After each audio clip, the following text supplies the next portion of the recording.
Chasing Pelagics channel. My name is Jeff, and this is your SoCal fishing forecast for Thursday, April 6th. Quick look at our weather window here. We actually have some sunshine in the forecast. Kind of unbelievable after what we've been seeing lately. The rain, ungodly wind a couple days ago had some pretty nasty chop stacked up, and you know what that does to water temps. But here we are. Beaches on the ocean. We're not getting these super hot weather just yet. The days are getting longer, which is helping. But air temps still, in the mid to high 60s is not really going to get the job done when it comes to raising those water temps. The good news is it looks like we finally got a little bit of a break in the wind here as we come through Thursday's model here on windy.com. And it looks like for the next foreseeable future through Monday or so, we're not really going to see any really strong wind, nothing really over 15 knots. And finally, going to make it somewhat fishable conditions out there for once. So there is a little light at the end of the tunnel. I won't show you what's in the forecast for next week yet because it doesn't look so great, but it's really it's too far away to make an accurate judgment on. As I say, always early season, late season, things are really dynamic and you really can't trust those forecasts. But for the next 4 or 5 days, it looks like we have some pretty nice weather finally. Here's our current water temps on the 3-day chart. Things really took a dive here. This blue water here is right, look at it, 58, 59 degrees. If you didn't check out our report section a couple days ago, I posted an updated report in there, and you can see that the water temps went from like 58 to 53 at the San Clemente Basin buoy. So hopefully things are starting to look up from there, but that's currently where we're at. And the 1-day chart, since it's actually been sunny out, you can tell it's pretty much on point. So no real gaps in our chart here until we start heading a little further south. But overall, definitely still a little bit chilly out there. And we need those water temps to come up before we start seeing a whole lot of action. And when that wind blows, we get a lot of upwelling, a lot of green water. That's really the trend of what we're seeing locally here. Down south, it looks a little bit better, but hey, we'll keep an eye on it. The good news is that this really darker green water has not come way west. It's kind of hugging the coast, which is good. When it starts turning like this, that's really going to shut down any potential offshore looking stuff. So let's take a look at northern Baja, way down south, where things have been happening lately. Really want to let's look at the 3-day here. So 3-day, we got this little blob of warmer water here, and it's trying to push its way up. So we'll see what happens with that. But that yellow water that's that 61 degree water, and that's really what we are looking for. This little edge here is really going to be where most of that offshore tuna has been for the bluefin. And this is pretty far south here. This is the lower 500, so Coronet. You can see how far down we're going here. It's pretty far, about 130, 140, 150 miles.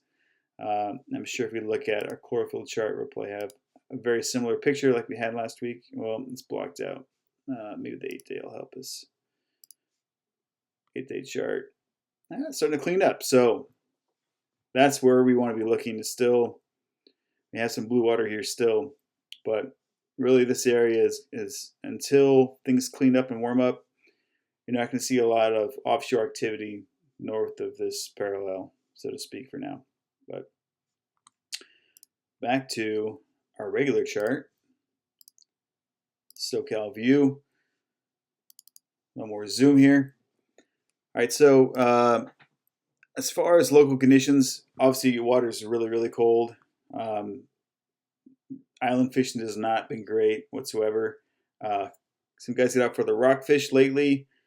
It's been a little bit of issue with the bait at San Pedro and Newport. I really don't know why they're not open yet. I don't know if it's because of the dirty water or what, that they don't want to fish for bait and keep it in the pen. I do know that Nacho had some squid. Whether he still has or not, I'm not sure. But I imagine someone will probably be at the island this weekend. Channel 11 is where you want to hit them up, see if they got some squid if you're going to be crossing. But you really don't necessarily need live squid. If you're going to focus on the bass bite, you can use some plastics. You want to try some sea bass, you can definitely use frozen bait. All that stuff works too. So don't always have to have fin bait to go fishing. Just you got to adjust your strategy to what you have available to you and what's working. So as far as what's going along the coast, typical rockfish stuff. I mean, really not a whole lot action going on. But with this new rockfish opening, you can fish a lot deeper spots that weren't open to you before, such as 14 Mile Bank. I know a lot of people used to fish it illegally for rockfish anyway, but it is there. It is now open to you legally now. The big thing that you're going to see here is fishing game is going to want to make sure that you have a descending device. So if you're fishing on a private boat, any of those fish that you should not be taking, such as a cow cod, you need to return to their proper depth using the descending device, which is basically barbless hook with some heavy weight. And it's going to take a lot of weight, 3 or 4 pounds. Some of those lighter duty electric reels I see are starting to pop up now that guys are using. You don't need like the super heavy duty, not the Tanacom, but the Daiwa Seaborg. That's really meant for like sword fishing. Shimano Beastmaster, that's really like a swordfish electric reel. So you don't need to spend $1,500–$1,600 on an electric reel to go fishing for rockfish. But you can get away with one of those lighter duty ones like the Tanacom, the 500, 600, or 750, whatever it is they have now, the new one that you can use for a kite as well. So that might be a better choice if that's what you want to do. But that stuff is available for you, and you don't have to break the bank over the $1,000 mark to go rock fishing, because I certainly would not personally, but that's me.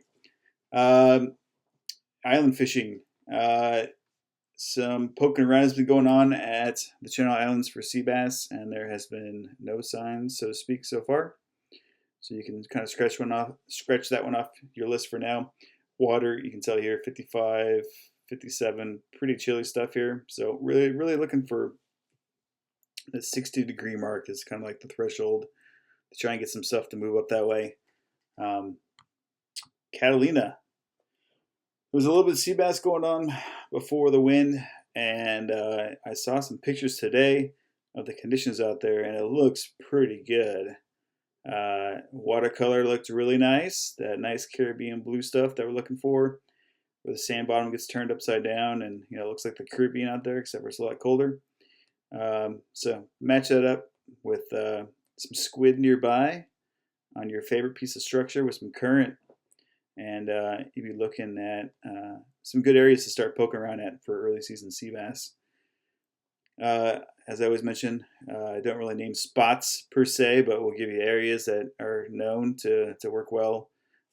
Definitely on the south side or the east side of the island has always been well known to have a lot of squid beds, and particularly hold some sea bass from time to time. It's really about being at the right place at the right time.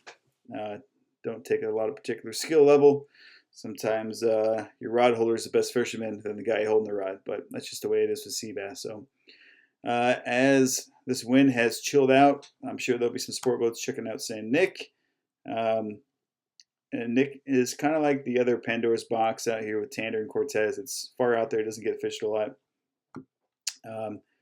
But if you're done rock fishing, there's certainly some stuff along this side in the flats.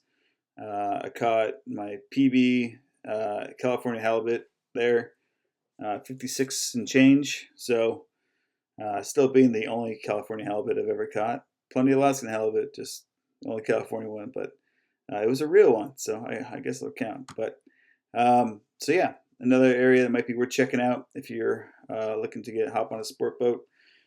San Clemente Island. Not a whole lot of action again this week. This weather's really kept people from visiting, and the majority of the island has been closed because the Navy's been doing a lot of activity around that area. So no signs of yellowtail here yet. If you're gonna make it here in one of those proper windows, again, halibut fishing still always pretty much open. The flats in the Pyramid Cove area are usually a pretty good spot, or Indy Sandy, flat bottom, front or backside could work out for you. Moving down south, Coronado's, no one has fished it the last couple of days with the weather. Obviously, it's been blowing like hell, so no one's really looked at it. The yellowtail has definitely slowed down, so we'll see what happens here coming with the weekend. We'll have a little bit more info, so make sure that you check out the report section at chasingpelagics.com.